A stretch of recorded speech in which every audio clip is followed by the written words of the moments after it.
Хэштег «Блогинг 2018», геолокация Республика Ингушетия. Самолет, трап, здравствуйте, мы прилетели.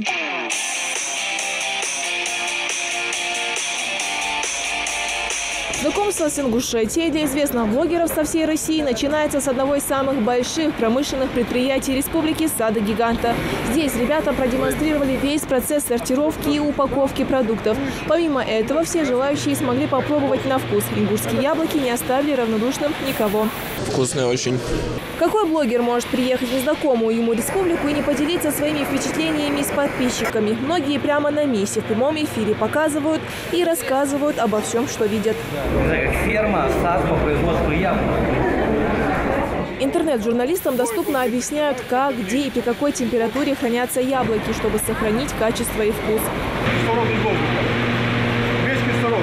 1% только остается. Дышать нельзя. Мы останавливаем дыхание яблока полностью. Если мы не дышали, то сохраним.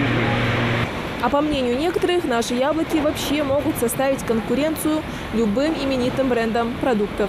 Это лучше, чем бургеры у Тимати. Пам! Следующая остановка блогеров – Нестеровские пруды. Здесь их знакомят с рыбным хозяйством. Андрей Нефедов с женой приехал из холодного дождливого Питера. Первое, что он заметил по приезду – это трава, которую, как признается молодой человек, не видел аж целый год. Ну а блогерством, причем по нескольким направлениям, он занимается далеко не первый год. В блогинге он принимает участие в рамках своего проекта, посвященного путешествиям. Красиво. Мне очень понравился вот тот канал, в котором мне сказали, что форель. То ли не рестится, то ли что с ней там происходит. В общем, красиво уложено камешками, красота. Руководитель предприятия, прогуливаясь, охотно рассказывает гостям о своем хозяйстве, отвечает на интересующие блогера вопросы. А интерес, кстати, рыбное хозяйство вызвало у журналистов большой. Белый амур, толстолобик и так далее, это, так она, не большинство. То есть в чем вообще интрига этого объекта? Интрига? Да. Ну, то есть, значит, мы на этом объекте будем высаживать, уже будем свой посадочный материал, малька будем свой добывать. Вот для нас покупать, завозить из нее в республике не надо будет малька. Ну и будем закрывать где-то половину рынка, я думаю, наш хозяйство закроет. А мальки каких рыб будут здесь? Любых рыб. Также ребятам удалось попасть и в так называемую святую святых, где разводят рыб. Увидеть их, к сожалению, им не удалось, так как у рыб были другие процедуры. А так блогеры уверены, что при развитии должным образом данного предприятия можно добиться поставки рыбы во все регионы страны. Виден масштаб, и, как нам сказали, что планируют достаточно сильный рынок занять, поэтому тоже здорово. Не страшны нам санкции. Мальки, карп, белый амур. Блогерам предоставилась возможность порыбачить и лично убедиться в том, что рыбы на всех хватит. Первого улова долго ждать не пришлось. Запусти воду и опять вытащи. Что с ним сделать нужно? Пусти ее обратно. Водолазы вышли уже. Несмотря на то, что блогеры с гаджетами дружат намного лучше, чем с удочкой без улова, рыболовы-новички не остались. Правда, первую добычу все же решили вернуть обратно в среду обитания.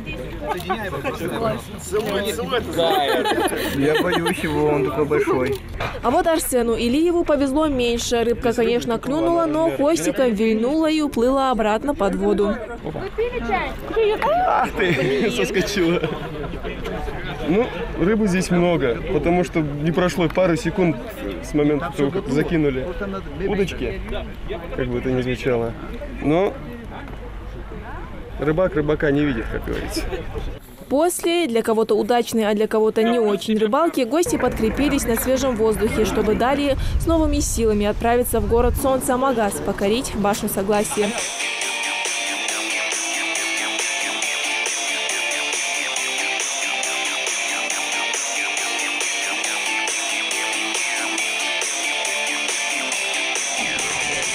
На самом деле мне страшно здесь находиться, но интересно, да, интересно вот эти туристические объекты построили. Я думаю, что здесь, я смотрю, еще город он вырастет, и в дальнейшем это, в принципе, интересный будет туристический объект. Очень нравится город, он очень чистый, очень красивый. Я вообще наполовину грузинка, и для меня вот такие вот виды, горы, мне очень приятно здесь находиться, на самом деле. На сегодня путешествие по равнине подошло к концу. Впереди блогеров ждут Ингушские горы. Идир Манкиева, Хадибек Узарова, Адам Далаков, Халаш Гойгов. Новости 24.